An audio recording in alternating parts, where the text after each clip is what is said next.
And welcome back to Let's Play TerraFirmaCraft Season 2, or whatever it is. On today's exciting episode, by the way, it's been a while since I've recorded new footage. Most of the episodes that have been published recently have been pre-recorded material that I've published recently, but I didn't record it recently. So this represents a gap of about, I don't know, a couple months since I've actually recorded fresh material. So I figured today we'd do something a little different.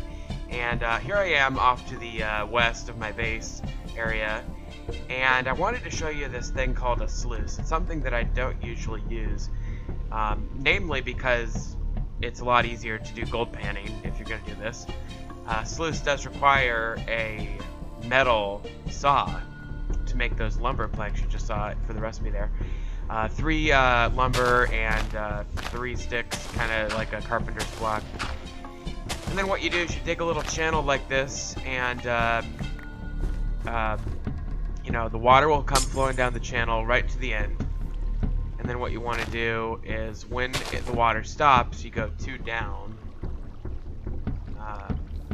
right at that point. Hold on.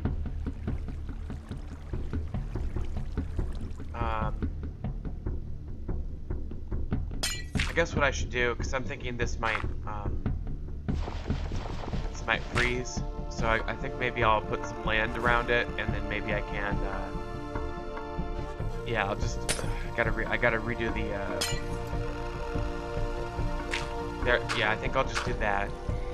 Yeah, this will actually create a channel that's a little bit farther over as well, which is good, because, yeah, I need the extra room. Okay, so you just dig 2 down here, and then 1 extra down on the 3rd one over. So you're creating this downward sloping channel. You grab your sluice and you put it on the first dry one facing away from the water source, and it automatically transmits the water down.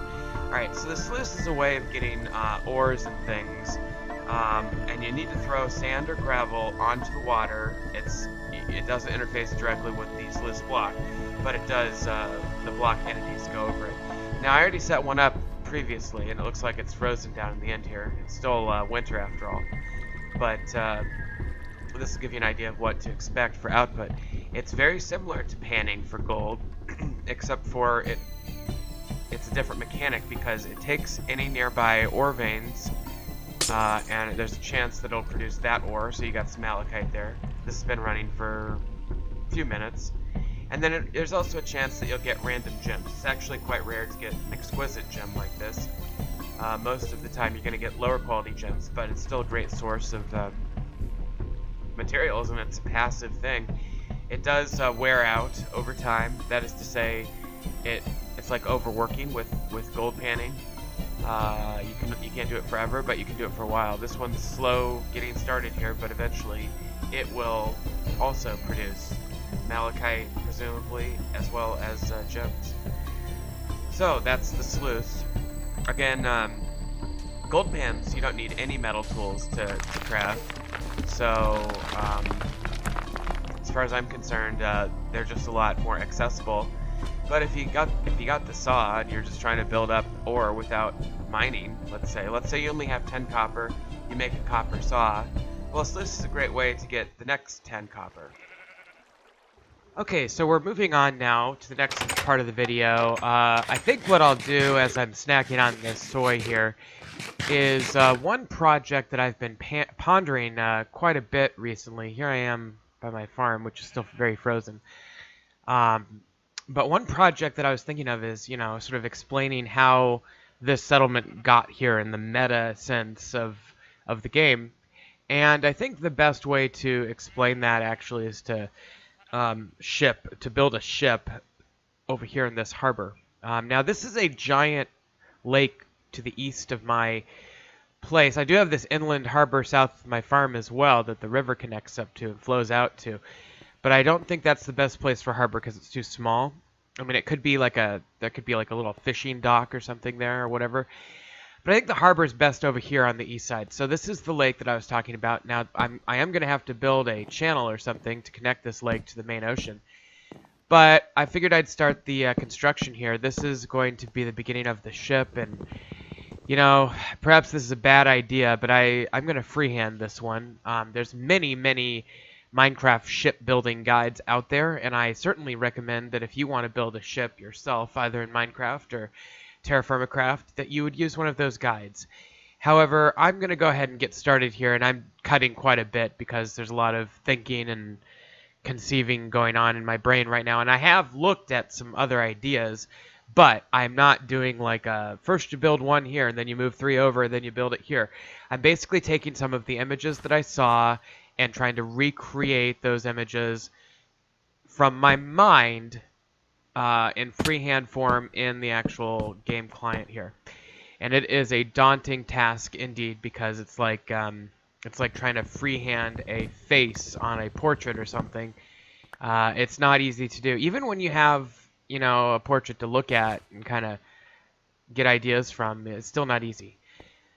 But I kind of have an idea of what I want to do. So one thing, this is the what do you call this? This is the bow something. It's bow stem something or other. It's a thing that connects to the front of the boat that points out and can hold a sail. I think it's a bow stem or something like that. I'll look it up. But in the meantime, that is kind of the front, and then I'm going to kind of create a frontal curve to the boat here, just kind of freehanding it again. You know, just kind of based on images that I've seen.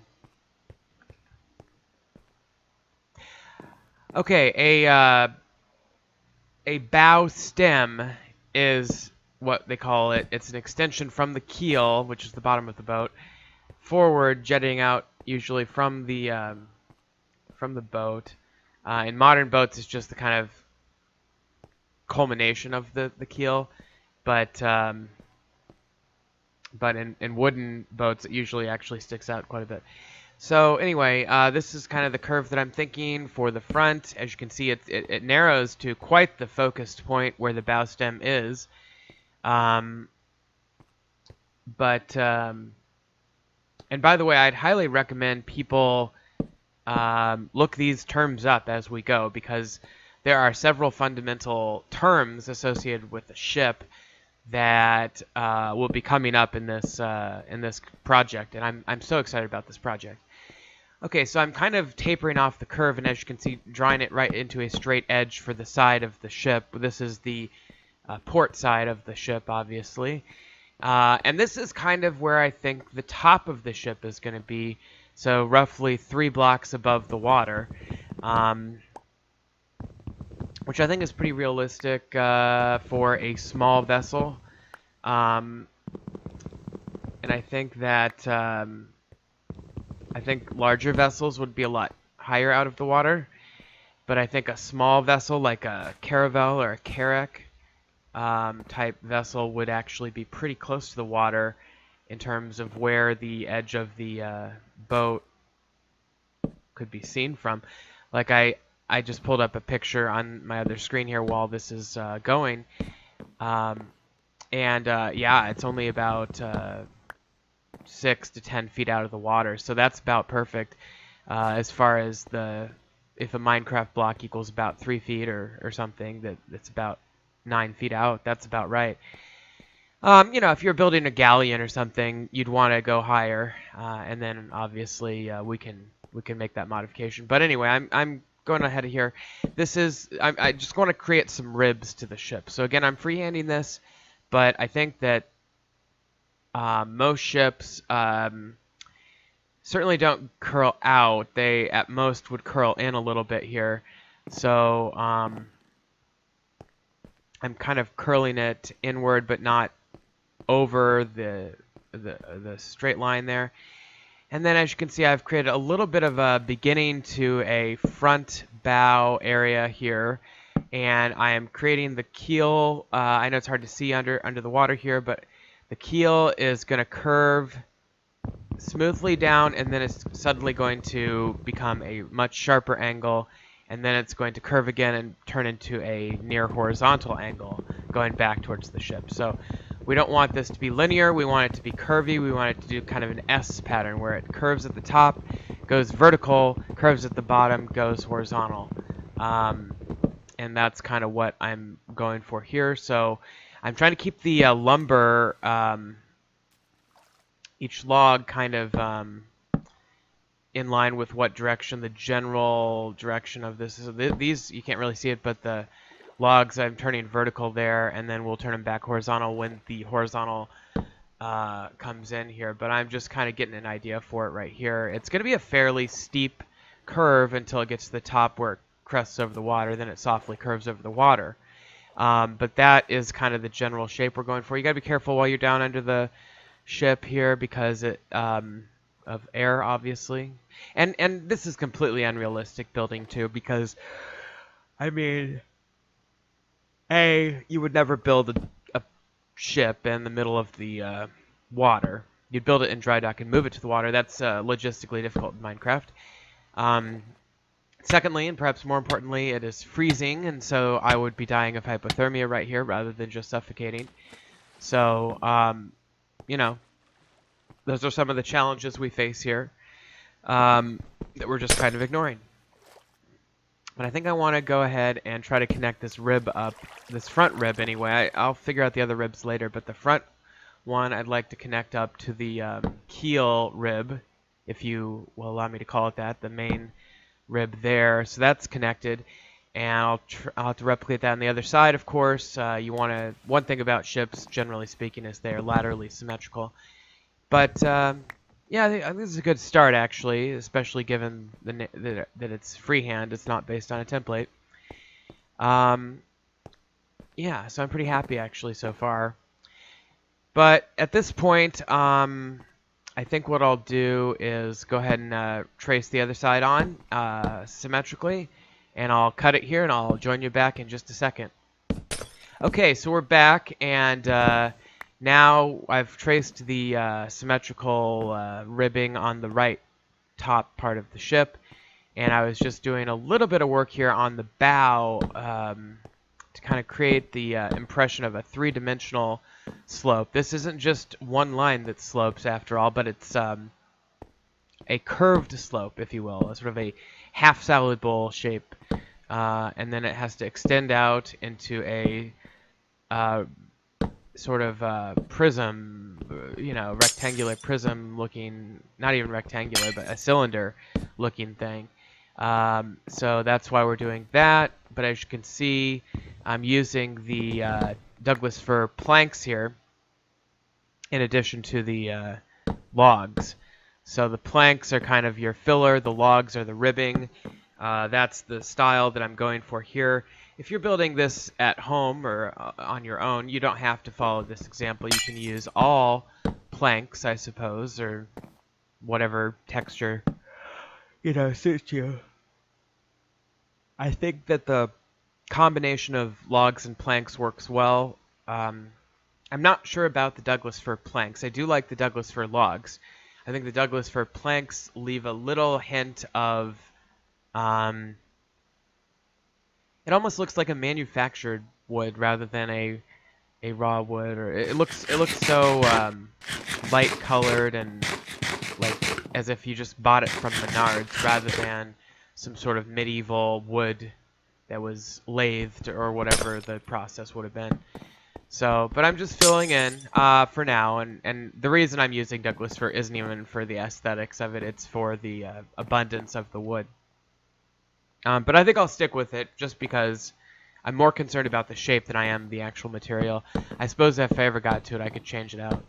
I'm going to build up a little section on the front of the ribbing now just to kind of remind myself that, most wooden ships have something called a forecastle. Medieval ships and wooden ships from the Age of Sail were all based on this medieval cog design, or there's these other types of medieval ships, but basically the idea was that there was a raised area at the front and a raised area at the back, and they were both called castles, from which archers and such would shoot at the enemy, and those castles came to be called the forecastle in the front and the aft castle, or sometimes just the castle in the back. And we're going to be using those terms and making those rooms. So I'm using just some logs in the front here to make sure that we do that. But this is a good way to get rid of water at this level, to go ahead and just use these gravity blocks and delete the water, basically. As you can see, it goes down there. I'll do this for a little ways going along here, and I think it'll be helpful in allowing us to see what we're doing.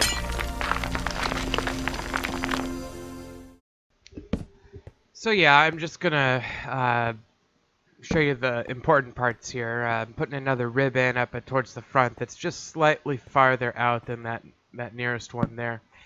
And that is going to curve over one layer down here, I think, right here. Ooh, and I'm going to have to...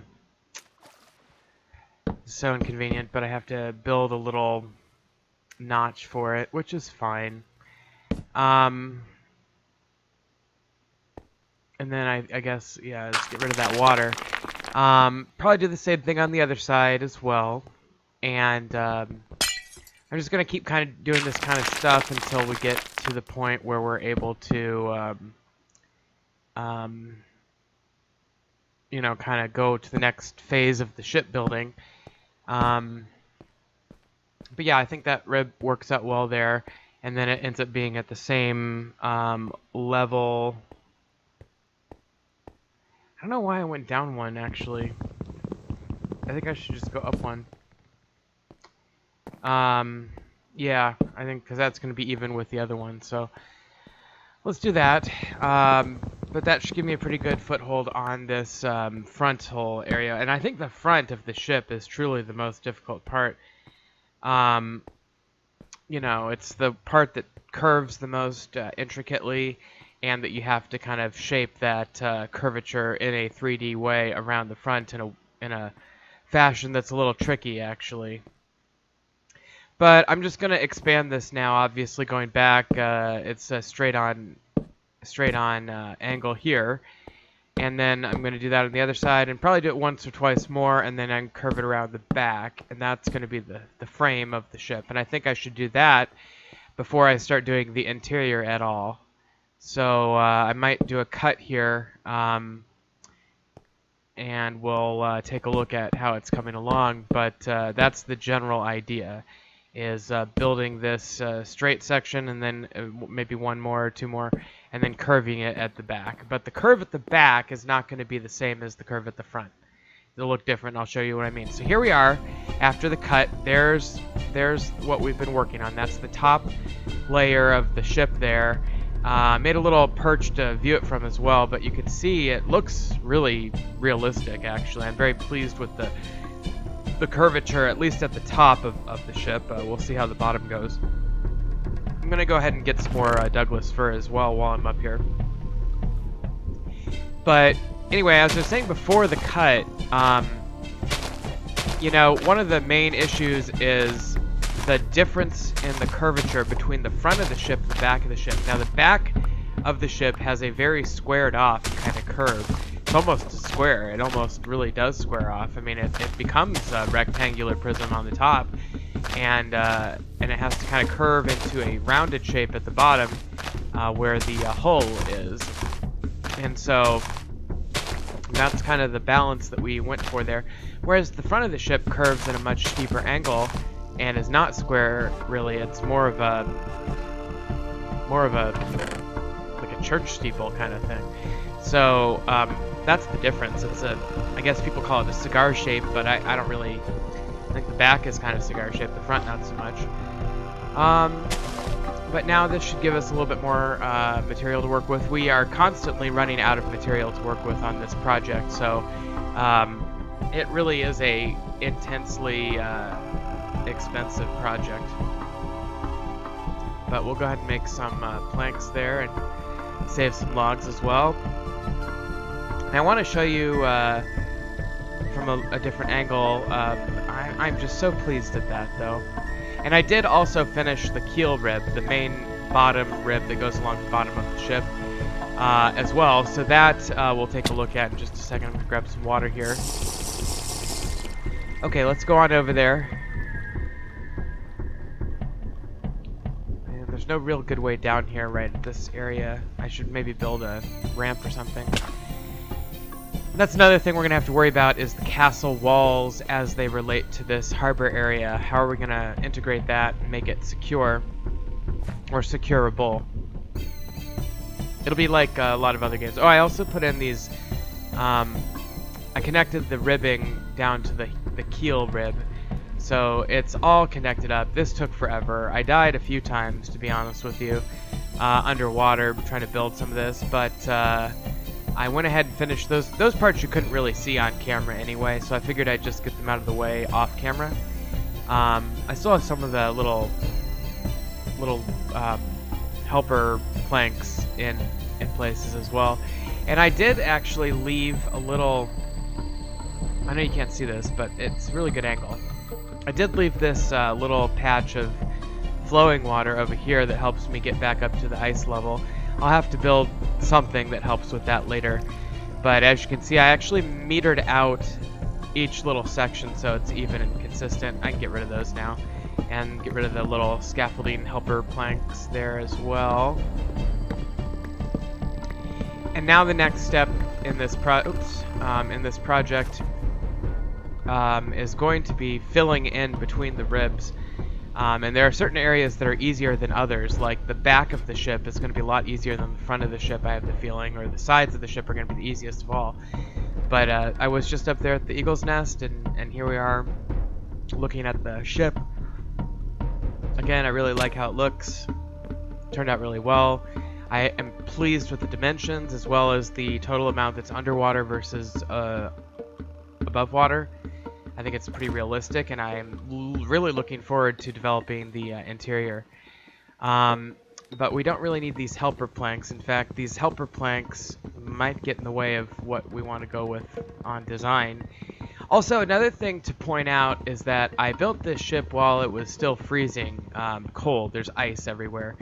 And I didn't necessarily think about that when I started, so I can't claim that I'm some sort of genius. But the truth is, it helps a lot to do it that way, because the water flow issues they're limited to when you actually break the ice. Whereas if it was summer, all of this ice would be flowing water, and it would just be causing a massive nightmare. So the frozen nature of the water is actually extremely helpful. I'm going to get rid of these. This is just annoying to have to do. I wish that the saw worked faster when you weren't rooted on land. The saw, by the way, if I haven't explained this before, is a much faster tool than the axe when it comes to breaking a single piece, certainly a plank, but even logs break faster if it's a singular piece with the saw. And so that's why I'm using the saw to undo my construction. So I'm trying to figure out what I want to do. I'm putting the last rib here, and this is the process that I use to do the ribbing, like so. You can't really see that, I know, but it is connected now to the keel rib, and so that's basically what we've done. And we're going to do it over here as well. Again, I've got to get rid of these superfluous planks while trying not to drown, which like I said, I've done a couple times. As you can see, I'm down to one air bubble there, so you know that's how it's so easy to get complacent and just be a little too far away from the dry area, or to get so invested in whatever you're doing that you feel like you have to finish before you die or before you come back up for air. But you really don't want to die too much because it's a struggle, it's a pain. And we got to start getting rid of some of the water here too, but I think I kind of want to build in this slope real quick, what this is going to be. I might modify that later, but that's the general angle that we're going for, right about like that. And then we'll move on the keel rib after that. I don't know if this is going to be permanent or not, but this is kind of the general shape that we're going to be going for. Then the ribbing we'll have to fill in. And then we're going to have to get rid of the water, which is a whole nother thing. Probably have to use a gravity block, although a sponge would be nice, wouldn't it? I don't think there are sponges in TerraFirmaCraft. Maybe there are with a mod or something, but yeah, so that's kind of what we're doing with the front for now, just getting a general shape. Again, I feel like the back is just going to be a lot easier because it's basically a rounded square. I might even make it more square as we go up above the water line than where it's at right now. So we'll have to see. But I did kind of leave this here thinking maybe I'll put like a window in, you know, like that or something. There's going to be at least one floor above where I'm currently building too, so just keep that in mind. Maybe even 2 floors.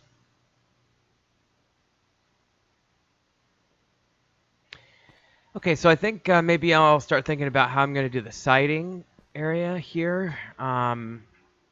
Figured I'd just make a bunch of planks at this point. I think we've got most of our ribbing done, so we really don't need much more in the way of logs for now. So let's just start filling in some of this. And I guess the main thing to think about is how is this side ribbing going to connect? Yeah, well, maybe I should just do one little compartment at a time, or maybe I should fill this all the way in, I guess. But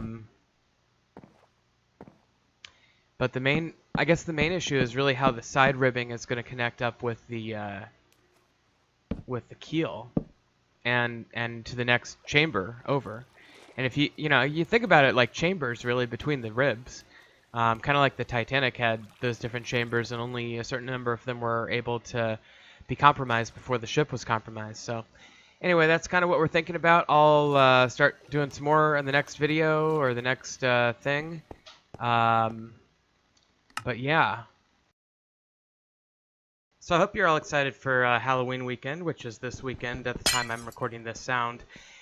And, very close to when I recorded the video as well. I'm still working on my costume, and it's Friday night, and I really need to figure out something. But anyway, I am just finishing the side paneling on the ship here. I intend to start filling in where there's water so it can become air blocks, which I think is a good step towards finishing the ship. Just making some more planks here, obviously. And then, once we get the back kind of segmented and get some of those, the water drained, then we'll start building chambers and rooms and things in the ship. And I haven't really given enough thought to that, but I will. In the meantime, I cut there just a little bit to kind of skip ahead a little bit, especially these underwater parts I try to minimize so you can actually see what the F I'm doing. But anyway, well, I think what I'll do is maybe block off this first back compartment right where this ribbing is. I'm going to finish this bottom area first, though, but I think if I segment off each compartment one at a time and then use a gravity block to destroy the water blocks, I think that's probably the most feasible solution because we don't have sponges or anything like that. So I'm just finishing out the side here of this one and just kind of following the ribs, really. I mean, it's not that hard. Let's do the next one up, which we'll just do, yeah, probably just right along with the rib here as well. I really like the angulature of the sides here. It's really cool. It's coming along really cool. Oops. I think it's a pretty deep keel, actually, and I think once I have finished the other sections of the ship, I think it's going to be clear that the keel is appropriately deep. In other words, it's deep as one might expect for a ship of this size, especially given how much is popping out of the water. Okay, so, and yeah, I really think I made a mistake here by not following the rib. So let me just take this out and move it one in, and I think that's going to look a lot better. I don't know what I was thinking with that. Thought maybe I could kind of be too cute by half by putting it on one outside there. But now I'll just go ahead and put a right along with the rib. I think the ribs were kind of my first sign that the work that I had done on this boat was actually decent work. So yeah, and just trying to fill in some of these gaps back here, and just trying to continue. Every moment that I'm sitting here on this ice, there's a block somewhere that needs to be replaced, and so I just have to figure out which blocks where and how, and which ones do I prioritize, and how many resources do I need to complete the job. Probably want to start walling this in now, actually. Let's get rid of some of this ice first, but yeah. I don't know about you, but I actually find when YouTubers do videos, I find building to be one of the more enjoyable things to watch, actually. I think that exploring can be kind of fun if you're with them from the beginning and you kind of know what's going on. But if you miss an episode or something along the way, or you join them late, it's hard to catch up when you're exploring. So, it's fun, but it's limited. And then the other big thing that people do is sort of what I would call sort of intangible crafting / base building. So they're not building structures, but they're building objects that make their life easier.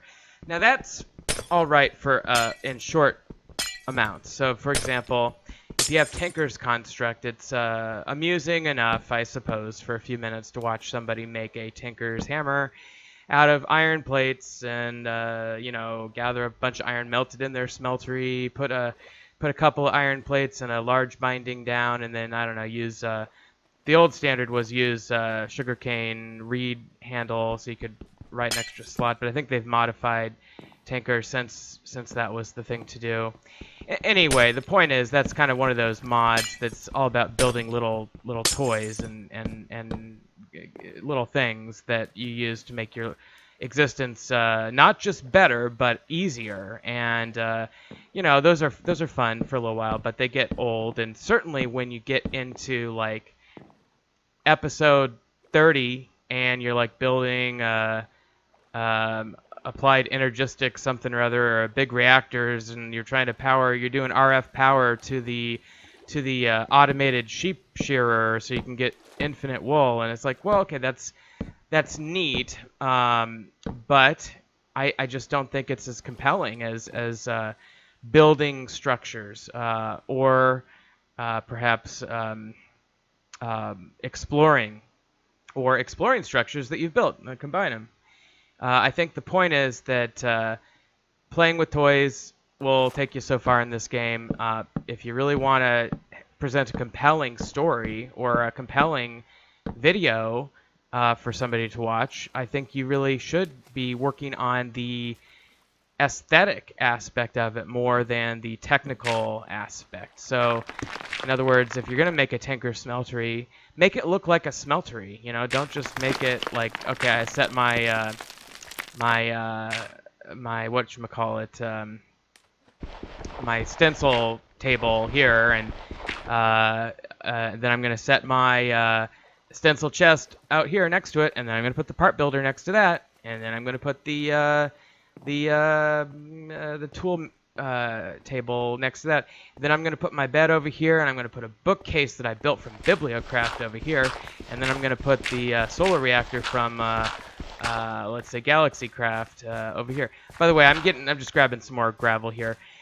So the point is, I think that those efforts, though well-meaning, can be a little bit boring, and just having a base with like 17 different mods working outside can be fun in the right context if they're good mods and if they're programmed well to play nicely, or if there's some sort of story that's going on with them. I think Galaxy Craft has inherently like a good story, like, hey, I'm trying to get to the frickin' moon. Blightfall is what of course I'm thinking of as like the most well-balanced multi-mod pack, like where there's a bunch of mods in it and they all work together, and there's a story on that one too. I love Blightfall. I've got a series going. I still have episodes to upload, by the way. I just been focusing on other things like TerraFirmaCraft and Stronghold 2 and such.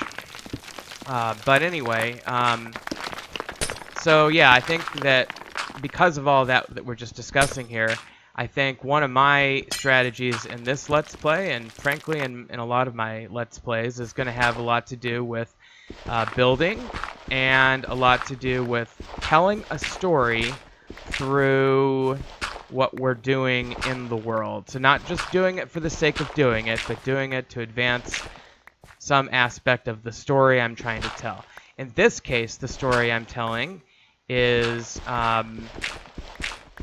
it's kind of a survival story, I suppose, and maybe even a colonization story. It's unwritten at this point, but to some extent, it is a story about building a new community in a harsh, difficult to survive world.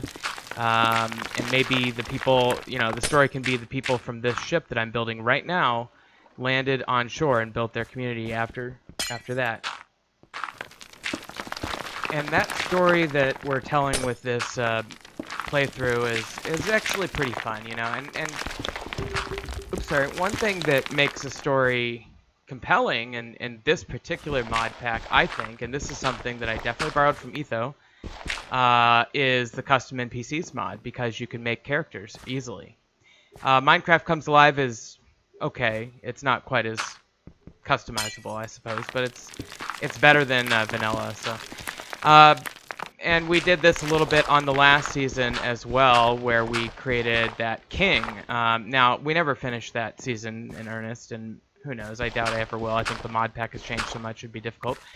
But it was fun, and we created a little village, a little blacksmith, and a little cow farm, and a little strong hall for the king, and it was fun. But we didn't have. I feel like this season we've actually got a more compelling and believable story going on, so I'm really excited about that, and I hope you're enjoying it as well. As we finish out today's episode, I am just going to finish some of this work on the ship like we're doing here. This is so basic. I'm just killing off the water using gravity blocks, but I'm going to keep doing this for a while, maybe off camera a little bit, and then we'll come back when we make some progress on the boat in the next episode. And I'm super excited about this build. This is a fun project, and I highly recommend you take the time to do this in your world if you are so inclined, because like I said, it's fun, and it's actually, I think, designing the interior and creating characters for the ship is going to be a lot of fun as well. Okay, so if you've been watching, thank you very much, and we'll see you on the next episode. All right, take care.